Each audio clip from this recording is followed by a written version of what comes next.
What's up guys, this is Miasin and today we'll be going over the best cards to play this format, and there are 58 cards in here. Yeah, I know this is huge. Usually I cover like 40 cards or something. This video is definitely going to be long, interesting, and insightful, so I really recommend watching all the way until the end, and don't be a bitch. And also smash the like, subscribe button, etc, blah blah blah. But most importantly, huge massive shoutouts to my Crystron spreadsheet. Just in case you had no idea what to play this format, I really recommend Crystron. I think it's a great deck, really underrated, and I have built the ultimate Crystron spreadsheet for it, and just in case you've never heard about the promo, here it is. So just in case you didn't know much before, the spreadsheet has absolutely all the info you need if you are planning on building the Crystron deck, which is the best deck that is coming out of Supreme Darkness. My spreadsheet features visual support, which includes images and videos while being easy to understand, regardless of whether or not you had prior experience with the deck. It comes with 50 combos that show the most optimal lines when you are interrupted, but also through hand traps such as Ash, Imperm, every Molchemy monster, Dimension Shifter, as well as Artifact Lancia. Best part is, every combo comes with their own notes so that you can understand what's going on. This spreadsheet also comes with a YCS ready decklist containing my in-depth reasoning on every card and ratio so that you don't get confused and know exactly what to buy. And if you ever encountered issues with sighting patterns, I got you, because I also cover going first and going second sighting patterns against 15 decks of the metagame. This spreadsheet also covers some alternative texts and engines that could be worth exploring the deck, as well as their pros and cons. Having access to the spreadsheet also grants you access to an ever-growing Discord community of like-minded Crystron players, and also access to me, where I can answer specific questions and share updates with you.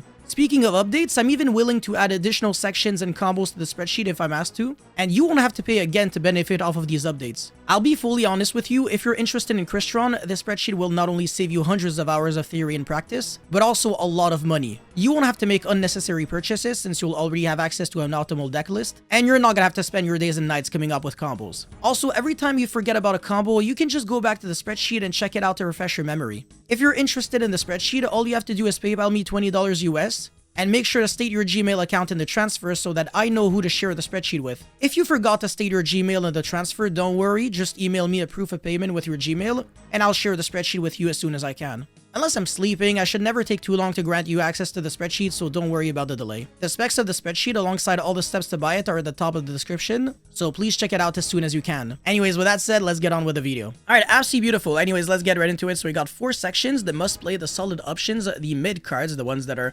kind of like in the middle, they're not garbage but they're not great, and the ones that actually are garbage. So let's start off with Shared Ride. I think this card is just mid. I don't really want to give my opponent the ability to do everything he wants, really, at the cost of me drawing a card each time my opponent searches or also recycles back a card from graveyard to her hand. I don't know, I feel like this card just doesn't really give you enough control over the game. I think Mistaken Arrest is actually better. Mischief, actually, it also hurts you though, that's the issue, so it's more niche, but Unchained, Fiendsmith can play it. Mischief of the Gnomes, decent card. My issue with this card is that it's not really good against Razor Fiendsmith. Like, yeah, sure, you prevent them from making rank 4s, but they can still Fiendsmith combo with 2 level 3 monsters. So, yeah, it's not ideal. Like, it doesn't really make your opponent lose anything other than tempo. The only great thing about this card is that, well, first of all, lingers, so it's not like your opponent can do anything about it, but also you have 2 usage with this card. So the first one on the field, and then the second one in the graveyard, so it's a decent thrust target. So yeah, it's just a mid card just because I don't really consider myself ever citing this format. I think there's better cards, but nonetheless, it is not garbage. Zombie World, same thing. It's okay against like the Fiendsmith engine, but that's about it. Maybe Malice as well. I mean, it's honestly a good Floodgate overall. I think even against like Mitsurugi, yeah, I don't think so. I don't really think they have to be like rituals. Oh, actually, no, never mind. It might be good against the Prayers, I think. I'm not sure. I don't know if it revives back a Reptile or a Mitsurugi monster. If it's like a Mitsurugi, then it doesn't care if it's a zombie now. So yeah, that would be unfortunate. Full Force Virus. This card's not good. I don't like it. I think it's the worst virus to play. Gravity Collapse is a solid card if you can play it, but I just don't necessarily think this is the most optimal timing for it. But if you can resolve this card, you win the game. So essentially, when your opponent would summon a monster, so it has to be an inherent summon, you negate it by sending a synchro monster you control to the graveyard, and then your opponent cannot summon monsters for the rest of the turn. This is like the most unfair lingering floodgate on Earth if you can resolve it, but you gotta resolve it. It's a counter trap, so your opponent can't really do much about it. So yeah, it's a really unfair card, but again, you gotta be in a good position in order to use it, so sometimes it feels a little win more. Namir Corruptor Ibli, I can't think of like too many decks that can play it, and also your opponent can just Fiendsmith combo this card, so even against like Razor Fiendsmith and stuff like that, it's again not really ideal. And also this card would lose out to Bestials. It can be tribute summoned over. I don't know. I think there's way too many outs to Ibli at the current moment. Unless you like really focus your deck around this, and then you Ibli lock, and then you prevent your opponent from outing the Ibli, which is Artifact Sanctum into Lancia is good as a one-of for Thrust, so that's definitely a solid option for sure. Inspector Border is a great card, absolutely. I think it has a lot of great matchups, and it's really hard for Raziel to out, ironically. Yeah, sure, your opponent can go like normal summon a monster, or like summon X and then summon another a 4, make like a rank 4 and then run over. But against a lot of decks, sometimes they have to go through like a bunch of steps in order to beat it. So I still think it can be good. But against Malice, if they got a Bestial, then this card's not going to be doing much of anything. So I might actually have to downgrade it all the way here just because it's kind of specific. Only trap decks can really play this card. Dragon's Bind is insanity. It is a really good card. I'm actually going to make an in-depth video on this card. It's really scary. I really don't want to ever be on the like receiving end of this card. If your opponent can like successfully resolve this, it's almost a guarantee that you lose, and nobody has back removal. So this card, it's pretty much always staying on the field. And just in case you didn't know what it did, it's kind of like a Vanity's Emptiness while you control a dragon monster that has maximum 2500 attack and defense. So yeah, it's not going to be playable in Blue Eyes, I think, just because Blue Eyes has 3000 attack. It's not 2500 attack or defense, from what I recall. So yeah, it's still a great card. It's playable with a bunch of dragons that people are playing right now, and they're really popular. There Can Be Only One is also very good, but like this card, not a lot of decks can really play it. But against Malice, it's unfair. It really is unfair.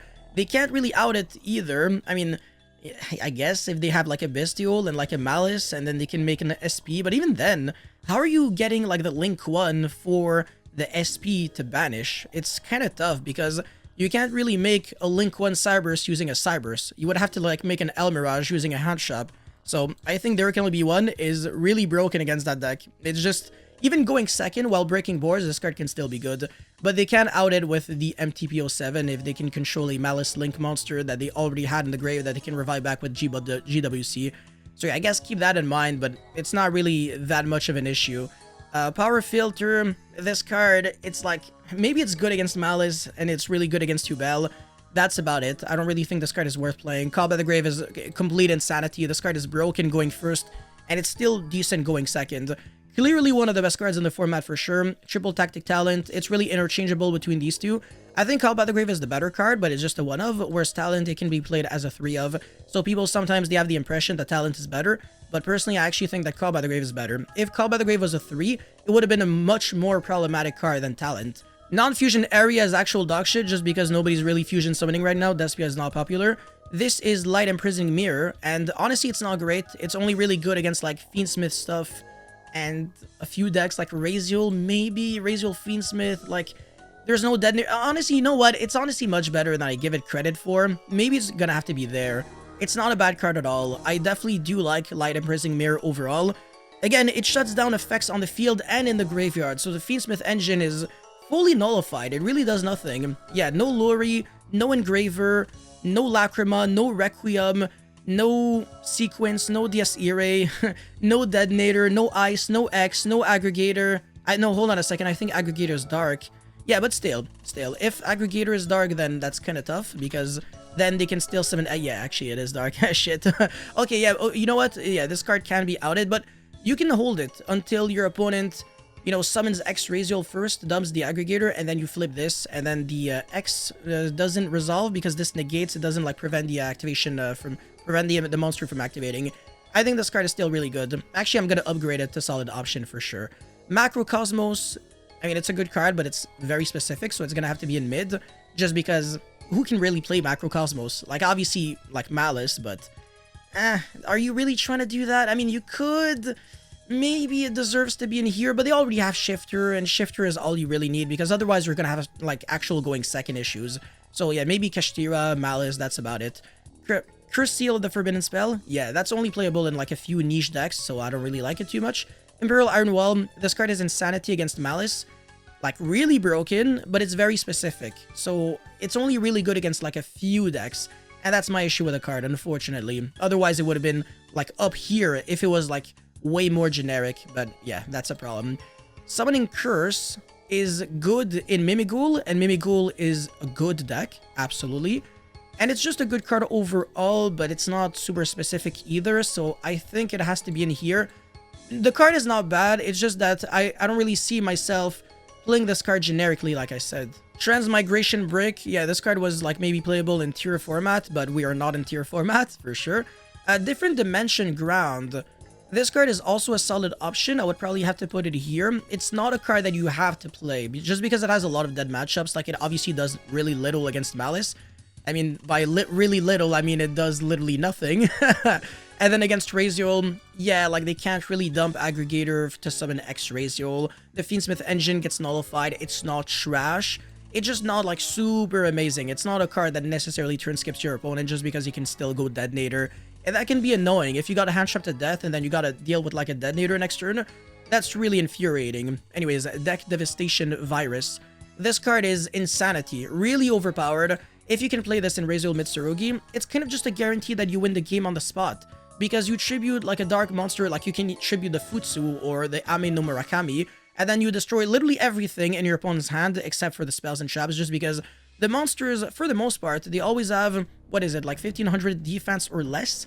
No, actually, it's 1500 or less attack. So the only survivors would be like Ice Raziel and the Ritual Monsters. And that's about it, I believe. Like, the Saji and Kusanagi, I think their attack... Actually, Kusanagi has 16, and then Saji has 1000 attack. So yeah, Kusanagi and Ice would be the only survivors. Everything else dies, and obviously the Ritual Monsters, they stay. But yeah, there's also Eradicator Virus that we're going to be covering very soon. Kashtira Fenrir, great card. It always applies pressure. It's just overall very well balanced. If you're playing this card already in your deck, then good for you, because it's good going first and second. I'm just a huge fan of it. And what I really like about Fenrir, the reason why I'm a huge fan of this card, is that when you're playing a huge amount of hand traps, usually a lot of board breakers, they become useless because your opponent doesn't really do anything proactive anymore, and you need cards that are proactive, that actually apply pressure. You don't want like cards that are reactive. Like if you hand trap your opponent to death and then you got Talent, then Talent doesn't make you play the game, whereas Fenrir is very good into half boards, because you special summon Fenrir, you search Fenrir, you attack and banish, so you get like a lot of removal with one card, and then you also give yourself follow-up, and you give yourself a body that you can use for like Synchro, Link, Xyz plays. It has so many usages. I'm a huge fan of Fenrir for literally every purpose right now. I think it's a great card. The Buster Blader package, it's just not worth playing, but it's really cool. The cards are really nice for sure. Stygian Dirge is not bad. It's only really good against like Raziel-based strategies, obviously, but then again, same issue as Mischief of the Gnome, where it's only really good against like one deck, and Raziel Fiendsmith doesn't really lose to that too much. Same thing with Mitsurugi Raziel. Solemn Strike is remarkable, probably one of the better cards in here, and very close to being in this section. Very, very close. I actually think it's better than Solemn Judgment. Speaking of which, it's probably gonna have to be there. I like the fact that Strike almost has a better effect, and you only have to pay 15. Judgment, you can't negate monster effects, otherwise it would have been nuts, but very often you're gonna be negating monster summons anyways, because that's the best application for this card. Like against Malice, usually wait until they summon the Red Ransom. And then against Raziel, it's very debatable. Like, do you strike on their Detonator? Do you strike on the Duo Drive? Do you strike on, like, normal summon Ice effect, a special summon from deck? It's all context dependent. If you use Talent to look at your opponent's hand, you got Knowledge. And Knowledge is power because it allows you to use your powerful cards in their most powerful way. Triple Tactic Thrust is a very powerful card, but I wouldn't really put it in must-play for going first, just because I think this card is rather niche. If you don't have the powerful going first normal chop cards for this card, it's not really worth playing. I actually think that Strike and Judgment are more generic than Thrust. Thrust, it's broken if you got the good chop for it. Like, if you got cards like Featherstorm, then yeah, Thrust is terrifying as shit. I'm gonna have to ash the crap out of it. Otherwise, not really. Heatwave, if you can't play Heatwave, you gotta play it, but it's not super generic. It's only really broken in Tenpai and in some decks, but if it's a hand trap format, it's not worth it at all. If it's a board breaker format, then Heatwave is absolutely a must-play for sure. So this card, it's funny how it ranges anywhere between the first place, literally the best card, to probably being like around here, maybe-ish, just because it's kind of like a reactive card. Like, if your opponent has like the hand traps, then he still survives your OTK next turn. But with this card, you nullify your opponent's board breakers and engine cards, and I like that a lot. If your opponent drew 0 hand traps, you activate a Heat Wave, and then you use like your 1-card combo to kill your opponent, and the game's literally over on the spot. Grave of the Super Ancient Organism, this card is the same thing as Non-Fusion Area, it's just not the format for this card right now, so I'm gonna have to put it all the way down here, unfortunately. Necro Valley, it's worse than D-Fisher and Macrocosmos, I think. Correct me if I'm wrong, but it's not a bad card. I still think that Zombie World maybe is better just because it affects you negatively a little less than Necro Valley, but maybe your deck can play Necro Valley and not really care about it, but if you're playing a deck that doesn't lose to Necro Valley, I'm almost concerned for you because your deck is probably not really good. It's probably something like Kashtira, which is just very linear and doesn't have enough ceiling. Royal Decree, yeah, not really. It's maybe good against like Malice to negate their traps, that's about it. Not Evenly is not really popular. Imperm like would be used before the Royal Decree is live. I don't think this card is that great, and Labyrinth is also like not popular at all. Goes in Match is actually better than Rivalry, I think. Let's see, not too much of a difference. I don't think it's a card that you gotta play. Just because you can doesn't mean you should. Eradicator, on the other hand, I think is slightly better than Deck Dev, just because at the current moment, a very easy rank 4 monster to tribute would be Crazy Box. And you can also tribute Dark Rebellion Xyz Dragon. Actually, that's a much better card to tribute, because that one actually has an effect. And then in the Mitsurugi deck, you can tribute Ame no Murakami, which has 3200 attack, and like I said, when you tribute the rituals, they actually come back because they trigger their effects whenever they're tributed. So the cost for the virus traps is to tribute a dark monster with certain stats. This one is 2000 or more attack, and this one is 2500 or more attack. And against the board breaker Rezuel Mitsurugi version of the deck, which is gaining a lot in popularity right now, you can snipe all the spell cards from your opponent's hand, and Rezuel Mitsurugi plays an absurd amount of spell cards, an idiotic amount of them. It's like Bonfire, Nadir Servant, Thrust, Talent, Mitsurugi Ritual, Mitsurugi Prayers, Cross Out, you know, Called By, the list goes on, infinite spell cards. This card can easily knock out like 4 or 5 of your opponent's cards. It's really scary. If you can play this and maybe like Trap Trick, you are in business because you're always going to see this, and it's very easy to like get this card started. It's really just one rank 4 or one ritual, and then you're good to go. Silent Graveyard, or Forbidden Graveyard, that was the old name. I think it's an okay card. It lingers, but it also hurts you. So I think that's my issue with the card. I'm gonna have to put it there. Shadow Imprisoning Mirror is cool. I think it was actually better before because there was like Yubel and stuff, but now there's Malice. So against Malice, it's decent. I'm probably gonna have to like put it with his twin brother, Light Imprisoning Mirror. Crush Card Virus. This card was the most popular one just because, I mean, the most easy one to trigger just because you can normal summon like any monster. And then you make Link Rebo, and then Link Rebo can be the tribute fodder for this card. And it was fine against like Kashtira and stuff, you know? Like your opponent has a bunch of Kashtira monsters in hand, you get rid of all of them, and then your opponent basically has nothing. So that's kind of cute, but it's not really worth playing right now, I think.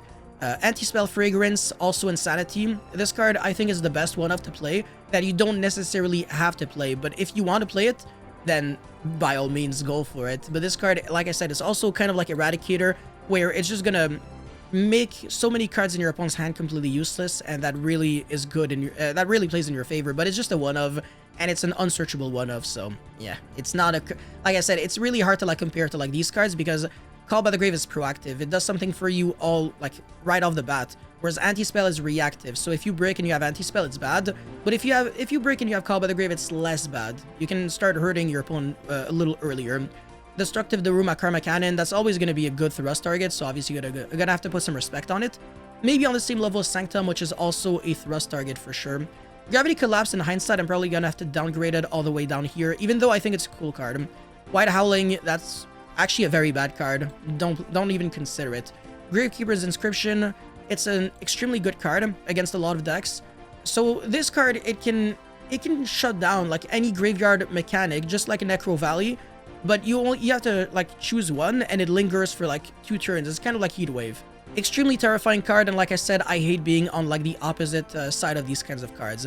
Cross Out Designator is what I consider a must play for a lot of decks, because if you gotta deal with like the Chummies, Ash, Droll, Nibiru, etc., Imperm, whatever, Cross Out is really gonna be your best friend. I think this card is insane, but I think it maybe is a little less good than Talent and Called By, just because for this card to be good, you gotta play the hand shop that you're trying to counter, and it can be a little awkward if you're playing like Artifact Lancia in your deck when you're trying to like counter Lancia, but you're playing Malice against Raziel.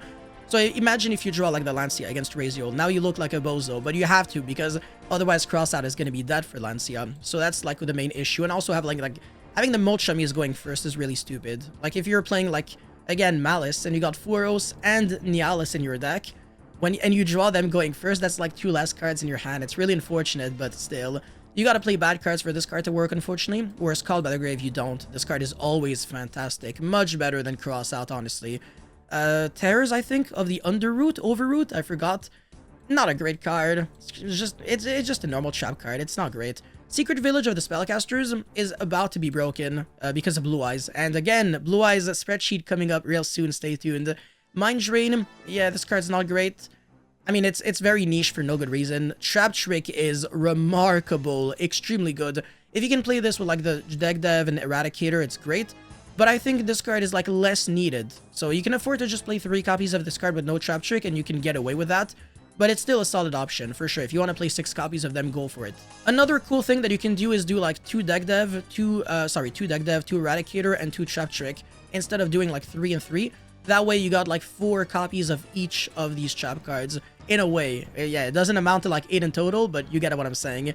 Unending Nightmare, another good card, but it's only really good against like some decks. Yeah, no, it doesn't really cover enough ground, I think. Probably gonna have to be there. And it's somewhat comparable to like Royal Decree, but it's also good against like Runic-based strategies.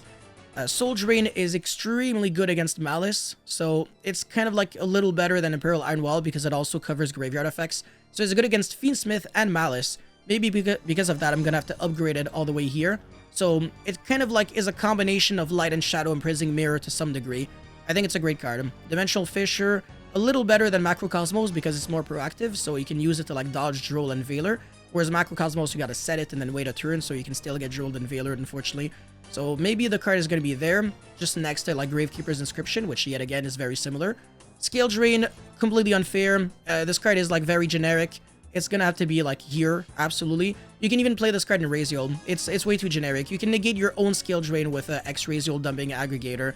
It is completely busted. And also Mitsurugi, it can play the card and your ritual monsters have gigantic stats.